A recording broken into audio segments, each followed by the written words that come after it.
Hello guys! Welcome sa aking YouTube channel! And for today, ay kakain lang naman tayo ng isda na to.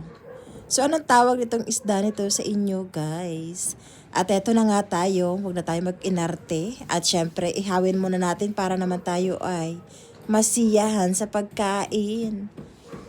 Pero anyway guys, alam nyo bang na napakadelikado daw nitong isda na to? Dahil meron tong taglay na mala ngipin ng isang tao at di nyo mga malalaman. Dahil hindi nyo pa nakikita. Pero nga talaga guys, i-comment nyo naman kung ano talaga ang tawag nitong isda na to. At heto na nga tayo, iihawin na nga natin itong isda na to dahil mamaya siya ay bida sa aking pagmumukbang. O diba guys?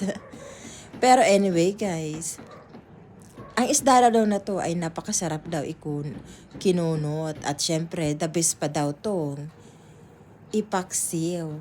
Pero ngayon, ako ang masusunod. Siya ay iihawin ko. At nakikita nga nyo yan guys. Ayan, may ngipin siya na parang tao. At tila tayo ay habang nag-iihaw ay napakaganda ng aming bulaklak. At anyway, move on na nga tayo. At heto na nga siya, malapit na masunog. Gusto ko talaga ay talagang sunog na sunog siya. Dahil nga hindi naman talaga siya sunog sa ilalim ng kanyang laman. Mas the best pa nga daw to, isabaw. Charis! Plinex ko lang po ang aming dahong kamote. At heto na nga guys, ang laman ng kanyang isda. Hindi talaga siya sunog. So napaka-hard talaga ng kanyang kaliskis. Kaya naman kahit nasunog-sunog na siya, ay hindi naman talaga sunog ang kanyang laman.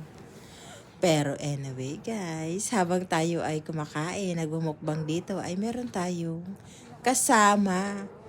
Nanonood sila sa akin habang tayo ay nagmumukbang. Pero anyway guys, nakikipagmukbang din ang kanya mga langaw.